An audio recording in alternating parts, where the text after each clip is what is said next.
अस्सलामुअलैकुम। तुर्क सदर के दौरा पाकिस्तान और खिलाफत उस्मानिया के वारिस कहलाने पर इसराइली वजीर आजम नेतन्याहू भी जल भुन गए। उर्दगान को बड़ा ताना दे डाला। इसराइल को सबसे पहले कबूल करने वाला तुर्की आज इसराइल से खफा क्यों है?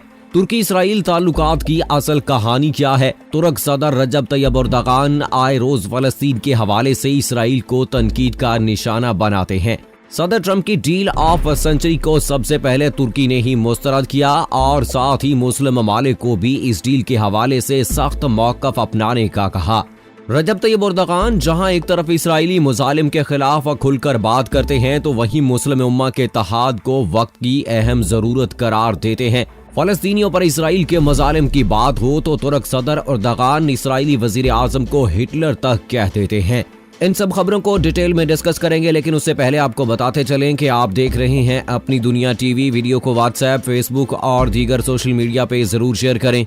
लाइक करने के साथ साथ हमारे चैनल को भी सब्सक्राइब करें और साथ में घंटी के निशान को दबाना मत भूलें। कमेंट बॉक्स में पाकिस्तान जिंदाबाद, पाक फौज जिंदाबाद, ISI के गुमनाम हीरोज को सलाम और कश्मीर बनेगा पाकिस्तान का नारा जरूर कमेंट कीजिएगा।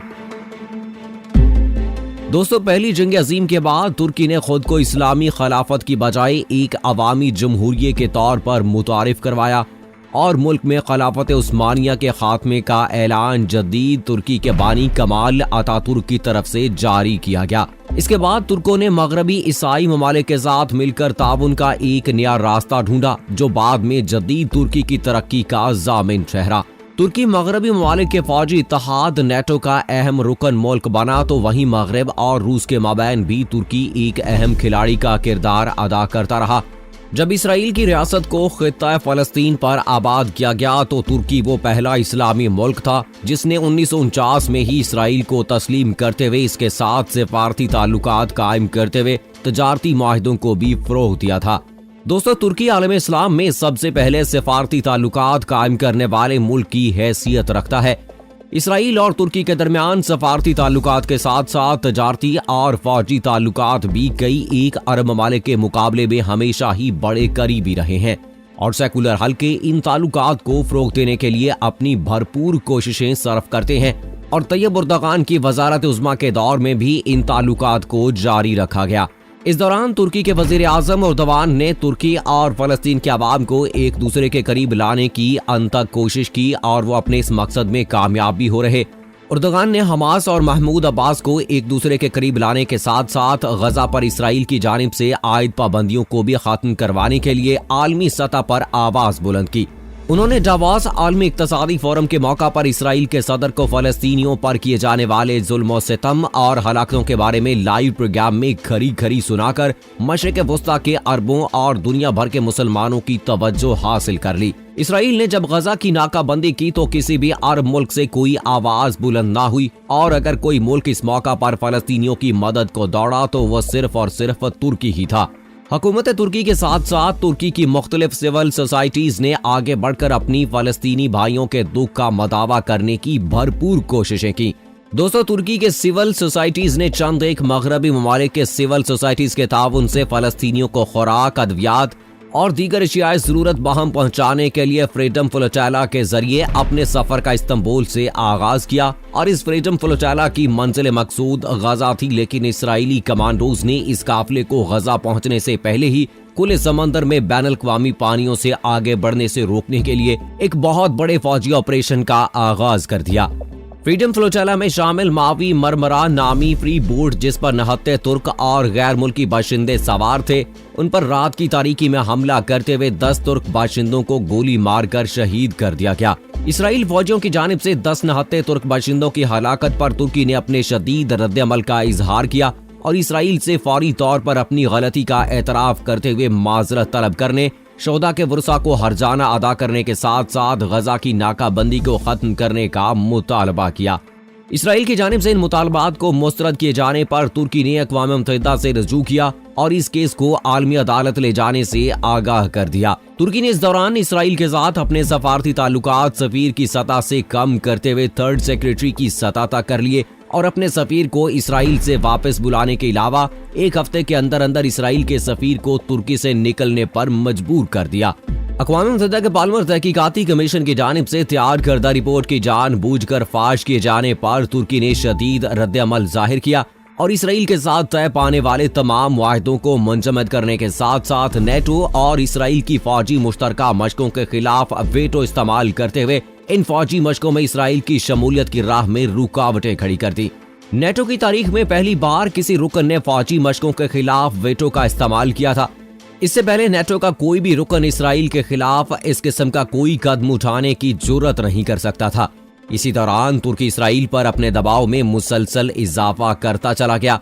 हालांकि इसराइल ने कई बार तुर्की को मुज़ाकरात की पेशकश की, लेकिन तुर्की ने अपने तीनों शराइत मनवाने तक किसी किस्म के मुज़ाकरात में हिस्सा लेने से इनकार कर दिया और अपने मौक़िफ़ पर डटा रहा। दोस्तों, मुत्तहिदा अमेरिका ने कई बार तुर्की और इसराइल के दरमियान फ्रीडम फ्लोटाइला की वजह से पैदा होने वाले मसले को हल करने की कोशिश की। आखिरकार अमेरिका की भरपूर कोशिशों के नतीजे में 1 मार्च 2013 को दोनों ममालिक के दरमियान ताल्लुकात की बहाली के लिए मुज़ाकरात का आगाज किया गया। इस मौका पर तुर्की ने अमेरिका पर वाज़ेह कर दिया था कि जब तक इसराइल अंग्रेजी लफ्ज अपोलोजाई या फिर इब्रानी लफ्ज इट्स नॉट ल्यूट इस्तेमाल नहीं करता, वो इसराइल की माजरत को हरगिज कबूल नहीं करेगा। अलावा से जब तक ब्लू मरमरा फ्री बोर्ड में इसराइली कमांडोज की गोलियों का निशाना बनने वाले शोहदा के वरसा को हर्जाना अदा नहीं कर दिया जाता और गजा की नाकाबंदी को खत्म नहीं कर दिया जाता, तुर्की इसराइल के साथ मेज पर नहीं बैठेगा। अमेरिका के शदीद दबाव के नतीजे में इसराइल ने तुर्की से माजरत करने को कबूल कर लिया और तारीख में पहली बार इसराइल के वजीर आजम ने तुर्की से माजरत करते हुए अपनी गलती को तस्लीम किया और यूं मुज़ाकरात का ये सिलसिला आगे बढ़ता चला गया। इसराइल की जानिब से तुर्की से माजरत तलब किए जाने पर अरब ममालिक खास तौर पर फलस्तीन में खुशी की लहर दौड़ गई और अरब मीडिया ने इसराइल की जानिब से माजरत तलब किए जाने को वजीर आजम अर्दगान की बहुत बड़ी कामयाबी करार दिया। मीडिया ने अरब रहनुमाओं को कोसते हुए शाहराहों पर अर्दगान की तस्वीर उठाते हुए तुर्की के हक में मुजाहिरे भी किए। दोस्तों, अमेरिका की निगरानी में 2013 से तुर्की और इसराइल के दरमियान जारी रहने वाले ये मुज़ाकरात 27 जून को असूली तौर पर और 28 जून को अमली तौर पर दस्तखत किए जाने के बाद ताल्लुकात की बहाली की जानिब पहला कदम उठाया गया। तय पाने वाले मुआहदे की रूह से इसराइल ने तुर्की को $20 मिलियन हर्जाना देने को भी कबूल कर लिया और इसके साथ साथ गजा पर आयद पाबंदियों को भी कुछ हद तक नरम करने और गजा को इसराइली पोर्ट के जरिए इमदाद बहम पहुंचाने की शिक पर भी अमल दरामद करने का फैसला किया।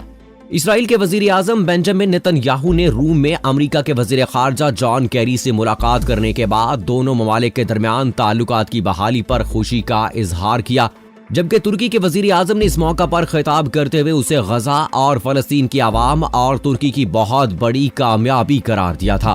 फ्लोटाइला वाक़े के बाद तुर्की इसराइली मुजालिम के खिलाफ बोलने वाला एक अहम मुल्क बन गया और ये बेड़ा रजब तैयब अर्दगान ने उठाया। आज जब अक़वाम आलम ट्रंप की डील ऑफ सेंचुरी को मुस्तरद कर रही है तो इसमें अहम किरदार तुर्क सदर रजब तैयब अर्दगान का ही है, जिन्होंने पूरी दुनिया खासकर मुस्लिम ममालिक को इसके खिलाफ उठ खड़ा होने का कहा। आज तैयब अर्दगान नेतन्याहू को हिटलर के नाम से पुकार रहा है।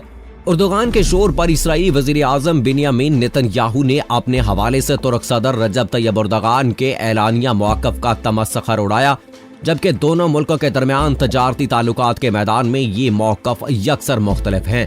दोस्तों, इसराइली अखबार यरूशलेम पोस्ट के मुताबिक नेतन्याहू ने बुध के रोज लिकुड पार्टी के अरकान से मुलाकात के दौरान कहा कि वो शायद वाहिद इसराइली हैं जो तुर्की का सफर नहीं करते। नेतन्याहू ने मजीद कहा कि सदर अर्दगान की आदत बन गई है कि वो हर 3 घंटों में मुझे हिटलर करार देने लगे हैं।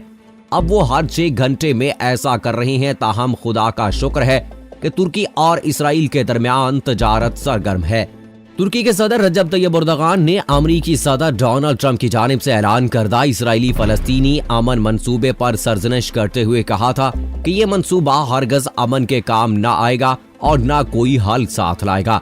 तुर्की की सरकारी खबरसां एजेंसी अनाजोल के मुताबिक अर्दगान का मजीद कहना था कि बुनियादी तौर पर यह फलस्तीनियों के हकूक को नजरअंदाज करने और इसराइली कब्जे को कानूनी हैसियत देने का मंसूबा है। दोस्तों, हम तैयब अर्दगान की इस जुर्रत को सलाम पेश करते हैं कि जिस तरह से उन्होंने अमेरिका और इसराइल को घुटने टेकने पर मजबूर कर दिया है। अब आने वाले वक्तों में देखना होगा कि तमाम मुस्लिम ममालिक किस तरह से तैयब अर्दगान के साथ मिलकर कुफार का सामना करते हैं, खास तौर पर और अमेरिका और सयूनी रियासत के साथ। क्योंकि यही वो ममालिक हैं जो मुसलमानों के लिए मसाइल पैदा कर रहे हैं। तो उम्मीद की जा सकती है कि तमाम मुस्लिम ममालिक मुत्तहिद होकर इंशाअल्लाह बहुत जल्द अमेरिका को और इसराइल को जो है वो बहुत अच्छा सबक सिखाएंगे और मुसलमानों का गलबा पूरी दुनिया पर होगा। सो दोस्तों, इसी के साथ मुझे इजाजत दीजिएगा। फी अमानिल्लाह।